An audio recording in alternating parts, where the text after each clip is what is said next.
coming back to you again just for a while. Sarhul, happy Sarhul. Sarhul मनाया जा रहा है झारखंड में, छत्तीसगढ़ के ट्राइबल एरियाज में, बंगाल के ट्राइबल एरियाज में, उड़ीसा के ट्राइबल एरियाज में, across the nation. Sarhul is a festival where people worship nature, connect to each other. It is emotional connection which matters. Also at the same time, we have Eid today, Eid Mubarak to all my friends. साथ में चैती दुर्गा नवरात्र का प्रणाम. मेरा कहना है कि इन तीन festivities को जो आज मैं इसलिए आज कह रहा हूँ कि सरहुल, ईद और नवरात्र के साथ चौथा फेस्टिवल जो है मेजर नेशनल फेस्टिवल जिसको हम कह सकते हैं रन मतलब वॉर, पॉलिटिकल वॉर, उत्सव, वो है 2024 का चुनाव. अब सवाल उठता है, मैंने देखा सोशल मीडिया पे, अखबारों में कि कैसे लोगों ने इन तीन फेस्टिविटीज़ को कॉन्स्टिट्यूएंसीज में नेता जो कैंडिडेट्स हैं वो वहाँ जा रहे हैं, लोगों से मिल रहे हैं. इट्स गुड यार, आप कम से कम मौका तो निकालें, भले ही मजबूरी में, क्योंकि चुनाव है, वोट चाहिए आपको. आप जा रहे हैं, लोगों से मिल रहे हैं, तरह तरह की बातें कर रहे हैं. बट मेरा कहना है to my voters, to the voters of this country, don't get lured by these people. ये आपके पास आएंगे, आपके साथ बैठेंगे, आपके साथ खाएंगे, आपके साथ शायद डांस भी करेंगे और आपकी बात भी करेंगे जब वो वहाँ हैं तो. चाहे वो सरहुल में जाएं, ईद पे जाएं या नवरात्र में जाएं, किसी पॉलिटिकल पार्टी की, मैं किसी पर्टिकुलर पॉलिटिकल की बात नहीं कर रहा. मैं कैंडिडेट्स आपके कंस्टिट्यूएंसी में आप खुद देखें कैसे वो आपके पास आते हैं और आपको विश करने की कोशिश करते हैं. 5 साल तक तो विश नहीं किया. सीट की ज़रूरत पड़ी, वोट की ज़रूरत पड़ी, आपके साथ आएंगे, आपके साथ डांस करेंगे, आपके साथ खुल के बात करेंगे, आपके साथ खाएंगे, पांत में बैठेंगे, ज़मीन पे बैठ के खाना खाएंगे.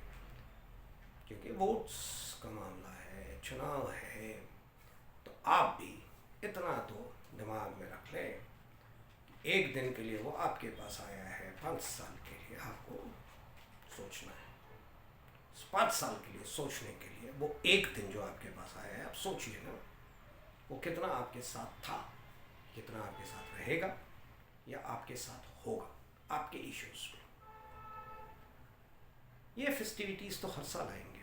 सरहुल आज है, नेक्स्ट ईयर होगा. ईद आज है, नेक्स्ट ईयर होगा. नवरात्र भी हर साल आएगा. पर 5 साल के लिए ये चुनाव नहीं होना है. 5 साल बाद चुनाव होना है.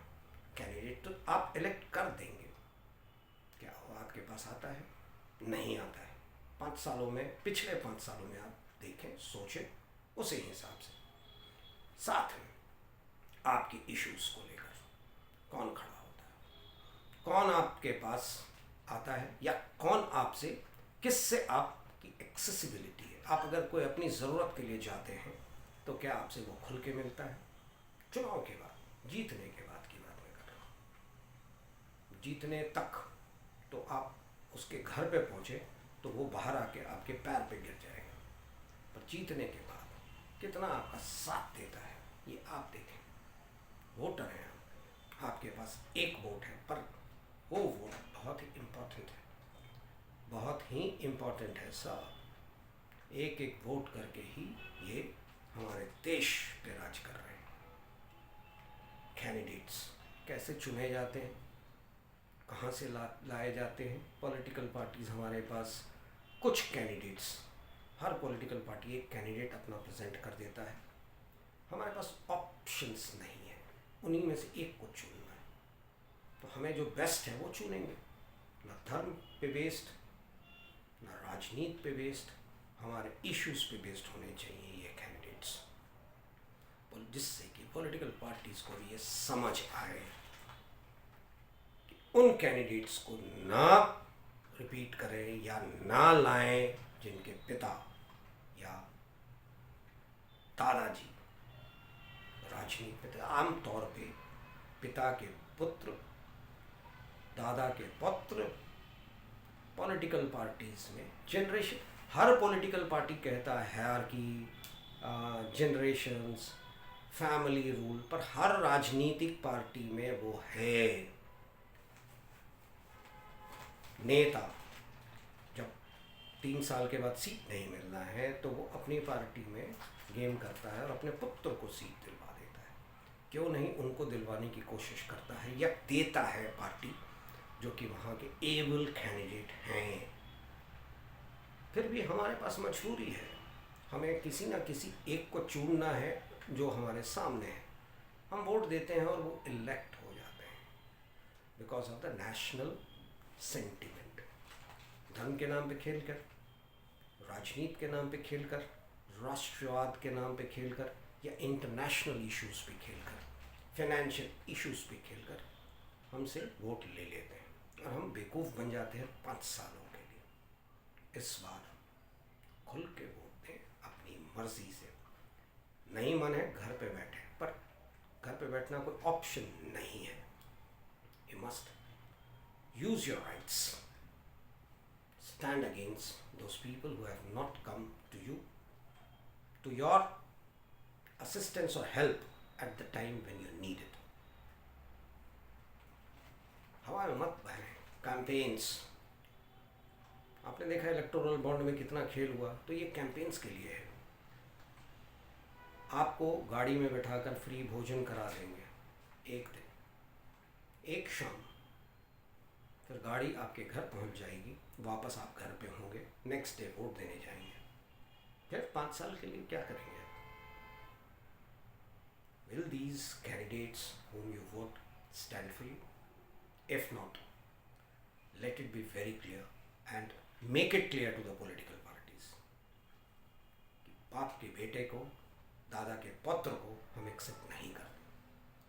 हम उसको करेंगे जो हमारे साथ है, हमारे क्षेत्र से है और हमारे लिए खड़ा होता है, कोई भी हो फॉर दैट मैटर, किसी पॉलिटिकल पार्टी। धर्म से ना जोड़ें उसको, सरहुल एंजॉय करें, सरहुल के थाप पे, ढोल के थाप पे एंजॉय करें।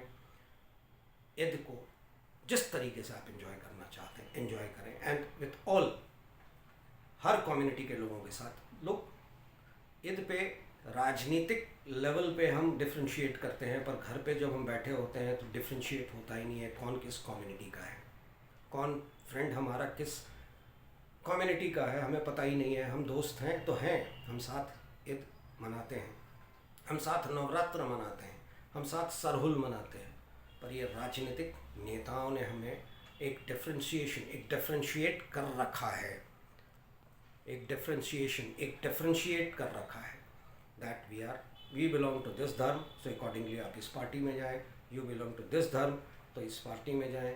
या फिर हमें सोचना होगा कि इन चीज़ों से ऊपर उठकर हम इंडियन हैं और देश भारतीय हैं, हिंदुस्तानी हैं, इंडियन हैं, so we will vote for them, will look after us and will stand by us, किसी पार्टी का हो for that matter. Thank you very much again, coming back to you this evening with news. Thank you.